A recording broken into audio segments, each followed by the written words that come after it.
पढ़े लिखे लोग हैं, व्यापारी हैं, उन सबको आज बुलाया था कि वो कैसा उत्तर प्रदेश चाहते हैं। पिछले 15 साल का सूखा हक वंचित बहुजन समाज के खाते में आया है। पिछले 15 साल हो जाएंगे 2027 में कि वो जुल्म, जाति, अन्याय, अत्याचार के शिकार हो रहे हैं और सरकार की जो योजनाएं हैं वो भी ऊंचे मकान और फीके पकवान जैसी। इसलिए हक वंचित समाज में भाईचारा बना के और बूथ सेक्टर संगठन को जो है, विधानसभा के संगठन को मजबूत करके आजाद समाज पार्टी 2027 के चुनाव को मजबूती से लड़ेगी और जो त्रिस्तरीय पंचायत चुनाव हैं उनको भी बहुत मजबूती से लड़ेगी। उसी की तैयारी के लिए मंडल वाइज ये समीक्षाएं और प्रभु सम्मेलन चल रहे हैं। इसके बाद भी पदाधिकारियों का अलग से कार्यक्रम है जिसमें उनको गाइडलाइन दी जाए किस तरह से उनको अगले 2 महीने काम करना है। फिर समीक्षा करके जो भाईचारा कमेटियां 12 जातियों का भाईचारा संगठन हमने बनाया है उसको किस तरह दुरुस्त करना है और वोट तैयार करनी है और वोट के जरिए इस हक वंचित समाज को शासक बनाना है, इसकी तैयारी हम लोग कर रहे हैं। सर, बसपा में कौन सी कमी रह गई थी कि आप उसको पूरा करना चाहते हैं? पिछले 15 साल का जो सूखा हुआ है उन्हीं की वजह से है।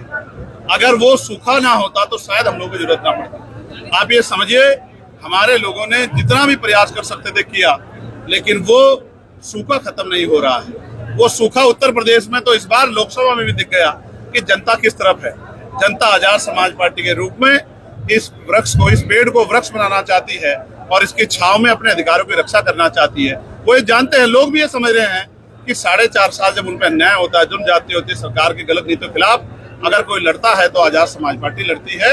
तो आजाद समाज पार्टी को ताकत देके उनको अपना और आने वाले अपनी नस्लों का भविष्य सुधारना है और मान सम्मान का जीवन प्राप्त करना है। आप अखबार उठा के देखो, रोज खबर आती है कि बहन बेटियों पे बलात्कार हो रहे हैं, रोज खबर आती है कि गरीबों की जमीन छीनी जा रही है, रोज खबर आती है कि लोगों को मार के लटकाया जा रहा है और वो परिवार ही सड़कों पे आंदोलन करते घूम रहे, कोई सुनने वाला नहीं।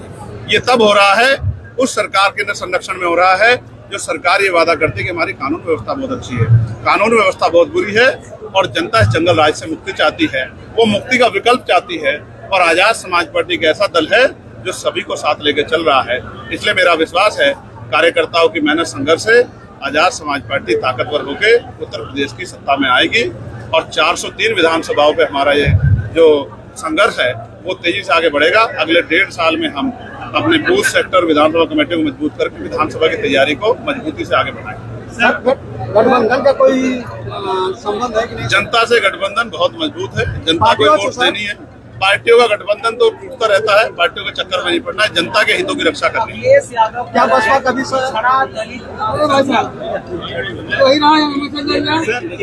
अभी जिला पंचायत का त्रिस्तरीय चुनाव है, उसके बाद फिर 2027 में चुनाव आएगा उत्तर प्रदेश का। इस चुनाव को आजाद समाज पार्टी कैसे लड़ने जा रही है? देखिए, आजाद समाज पार्टी लोगों के बीच में पहुंच रही है। एक तरफ वो दल हैं जो पैसों के आधार पर आगे बढ़ रहे हैं, दूसरी तरफ मेहनत करने वाले दल हैं जो जनता के मुद्दों को लेकर आगे बढ़ रहे हैं। आज शिक्षा के नाम पे बाजारीकरण उत्तर प्रदेश में हो रहा है, नहीं हो रहा है। प्राइवेट स्कूल किस तरह से लोगों की खाल खींच रहे हैं। हर साल नया सिलेबस देते हैं, सिलेबस के लिए दुकान बताते हैं कि वहीं से किताबें मिलेगी, फीस अपने आप तय करते हैं। गरीब अभिभावक परेशान है, सरकार ने कोई सुध नहीं। अस्पतालों में किस तरह की चोर बाजारी हो रही है, गरीबों की जेब काटी जा रही है, ये भी किसी छिपाव नहीं है। थानों से लेकर सरकारी दफ्तरों में रोज अधिकारी कर्मचारी पकड़े जा रहे हैं रिश्वत लेते हुए। जनता सड़कों पे आने को मजबूर है, सुसाइड कर रही है। किसान परेशान है, समय पे डीपी नहीं मिलता, समय पे जो है यूरिया नहीं मिलता और उसके दाम भी सरकार तय कर रही है और उसका जो संख्या है उसमें भी कटौती कर रही है। चारों तरफ से बुरा हाल है। महंगाई का मुद्दा है, भ्रष्टाचार एक मुद्दा है, क्या गठबंधन भी एक मुद्दा रहेगा चुनाव का? जनता से गठबंधन हो जाए तो जनता बड़ी समझदार है। अखिलेश यादव के साथ आपकी फोटो वीडियो बहुत वायरल हो रही है, क्या लगता है, कुछ संभावनाएं बन रही है? मैं ये समझता हूँ कि आपका भी ध्यान जनता के मुद्दों पर कम है। मुझे अच्छा लगता अगर आप सरकार की नाकामी से जुड़े सवाल पूछते, मैं उन पर आपको बताता कि सरकार क्या करना चाहिए। आप ये मुझे बताओ, अंतर्राष्ट्रीय स्तर पे बात करते हैं, क्या पहलगांव हमले के बाद, ऑपरेशन सिंदूर के बाद जब सीज फायर हो गई तो क्या लगातार हमारे सेना के जवानों की जान नहीं जा रही है, कि शहादत नहीं हो रही है? बिहार के 3 लालों को शहादत जो है, इम्तियाज साहब को, राम प्रसाद बाबू को, मनीष कुमार को जो है 14 तारीख को गोली लगी। तो ये कैसा सीज फायर? हम इतने कमजोर हो गए क्या? इतने मुट्ठी भर के देश से जो है डर बैठे? सर आप संसद में हैं, संसद सदस्य हैं, आप भी कुछ सुझाव दे सकते हैं जनता को। मैंने क्या सुझाव भी दिया और मैंने विशेष सत्र बुलाने की मांग भी की। हमने सरकार को कहा कि आज पूरा देश खड़ा है, रोज रोज सैनिकों के और बॉर्डर पर रहने वाले हमारे लोगों के जान से खिलवाड़ नहीं होना चाहिए। सरकार को आतंकवाद का सख्त कदम उठाना चाहिए। लेकिन हमारे समझौते तो अब अमेरिका में बैठे अमेरिका के नेता करा रहे हैं। हम इतने कमजोर तो नहीं थे, हम तो तब भी कमजोर नहीं थे जब 20 साल पहले थे। अब तो हम आगे चल रहे हैं। सर ऑपरेशन सिंदूर में एक सांसदों का डेलीगेशन जा रहा है जिसपे बहुत राजनीति हो रही है, क्या चंद्रशेखर रावण को भी उस डेलीगेशन में होना चाहिए? नहीं, मुझे इस तरह का कोई जो है अभी इन्फॉर्मेशन नहीं है कि मुझे उसमें रखा गया है। हालांकि मैं अब ये भी बात स्पष्ट कर दूं कि डॉक्टर बाबा साहब अम्बेडकर ने कहा था कि हम अंत्य भारतीय हैं, हम प्रथम और अंत्य भारतीय। तो भारत की अस्मिता, भारत का सम्मान हमारे लिए सर्वप्रथम है, उसके बाद सब कुछ है। इसलिए सरकार से तमाम विरोध के बाद, उनके विचारों का विरोध, उनकी पॉलिसियों के विरोध के बाद भी हमने सरकार को विश्वास दिलाया कि आज देश के गौरव का समय, देश की अस्मिता पर हमला हुआ है, तो हम सब लोग हम देश के साथ खड़े, देश की सेना के साथ खड़े। सर एक सेना को लेकर जो जाति और धर्म के मामले भारी हो गए, मैं इससे सहमत नहीं हूँ। सेना की कोई जाति नहीं होती, सेना का कोई धर्म नहीं होता। इस तरह से हम सेना का अपमान हमें जाने में नहीं करना चाहिए। सेना के जवान हैं और उन पे हमें गर्व है क्योंकि वो वहाँ लड़ रहे हैं। इसी वजह से हम यहाँ से उनसे बैठ के मीडिया से बात कर रहे हैं। शिक्षा, स्वास्थ्य, रोजगार पर न तो पक्ष बात करना चाहता है न विपक्ष बात करना चाहता है, इसके क्या?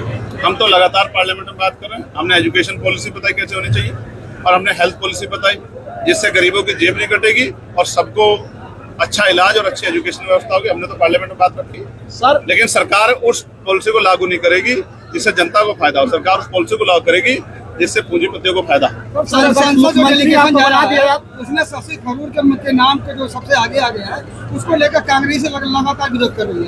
यार, मैं आजाद समाज पार्टी के विषय से ये कह रहा हूँ कि सरकार ने केंद्रीय जनगणना की बात की है, उसकी टाइमलाइन भी तय कर दें, डेडलाइन भी तय कर दें तो ज्यादा अच्छा हो जाएगा, वरना ये चुनावी जमला हो जाएगा और चुनावी जमले के बाद सरकार को जनता के गुस्से से, आक्रोश से जो है रूबरू होना पड़ेगा। बीजेपी सरकार जिला त्रिस्तरीय पंचायत चुनाव और जो विधानसभा चुनाव होगा, आजाद समाज पार्टी क्या सारी सीटों पे अपने चुनाव लड़ाएगी या? जिला पंचायत का चुनाव आजाद समाज पार्टी अपने बलबूते पे, त्रिस्तरीय पंचायत चुनाव अपने बलबूते पे लड़ेगी और बाकी के फैसले पार्टी के होंगे। लेकिन मैं आपको पूछना चाहता हूँ और बताना चाहता हूँ, गाजीपुर की सड़कें मैंने आज देखी, क्या आप ईमानदारी से बताइए, क्या गाजीपुर की सड़कें इस सरकार के झूठ का खुलासा करती नहीं करती?